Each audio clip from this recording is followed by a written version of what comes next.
Yeah, so Matt, I see that you're actually using, it looks like a Surface Pro there for That's your it. reporting. What do you got going there? This is the magic. So this is where the magic happens.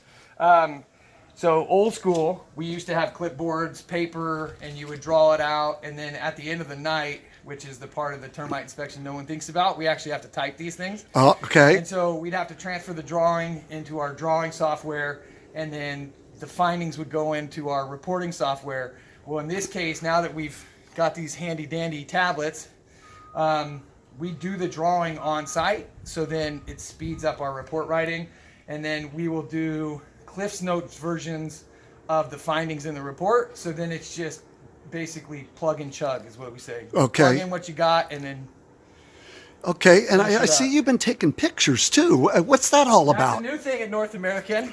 So years of trying to figure out how we wanted to do it, we finally, over the last month or so, figured it out. And we use a picture software. We'll take a front profile picture of the house so you know what the street view is. And then as we find stuff, we'll snap a picture so that you can put a visual representation with the actual finding, because most people don't know what a bar drafter is or what a roof sheathing is. So it makes the report more understandable for the layman. So your typical termite report, for the most part, a lot of them don't have pictures in They them. do not. They do not. And if they Okay. do, it's a representation picture. So they have one, and say you have a finding, one specific finding, and it's in 5 different locations, they will have one picture of that. Whereas, like my personal reports, you'll have every single finding. Excellent. Yep. Okay, thank you. Matt, what are you doing here? Just so found a little bit of dry rot, and this is a pretty common spot. So over here you have a tile rake or a rake tile, and they cover the side, the bar drafter side or a pitched side of the roof. And a lot of times the rain will get pushed underneath that tile, and it'll start to saturate the roof sheathing. And in this case, also debris will build up in there, and it holds moisture on the roof. Okay. So what's happened here is it looks like it overwhelmed the felt and flashing, and so we have damage to the roof sheathing.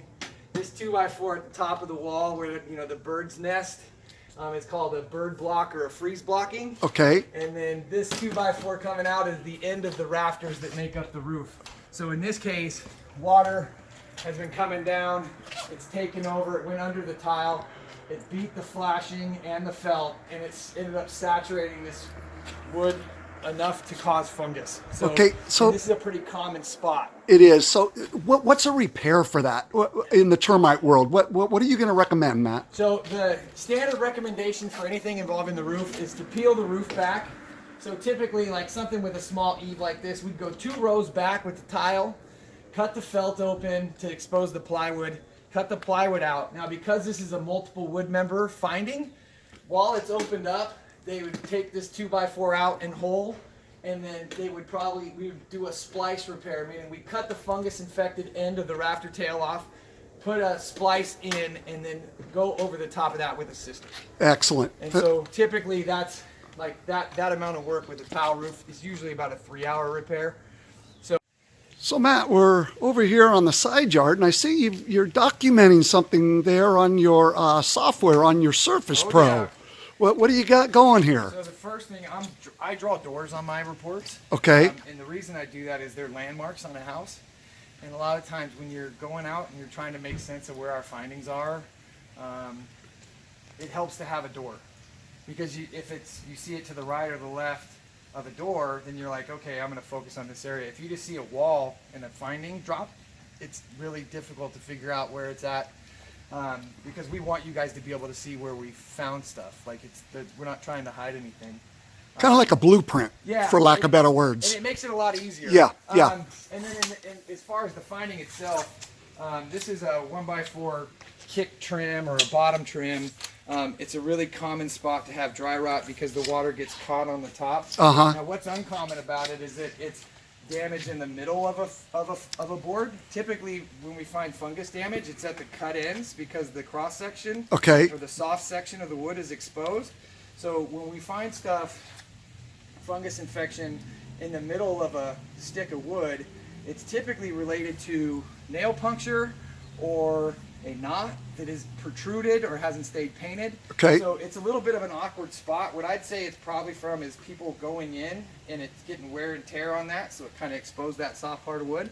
And then you get enough water over time and you start getting fungus. Okay. Hey, Matt, I see you're at the hot water heater closet here. That's right. So the water heater looks good. So what we got here, let me try and get out of the way. So this is called stucco molding. You'll see it on stucco homes around all like the door openings. It makes it so you don't see a cross section of the stucco. So here, the molding was previously fixed, and I was talking about this in a previous video, that when you cut it out, you got to make sure you go high enough to get the fungus, or at least treat it with a wood preservative. So this was probably repaired at the time. It looked like they got all the fungus out, and now over time you see the fungus re-emerges because there's spores in the wood. So this repair you can do as long as you treat the wood with a wood preservative. If you don't, and you don't go high enough, this is what you get a re-emergence of the fungus and then more damage. Excellent. Thank you.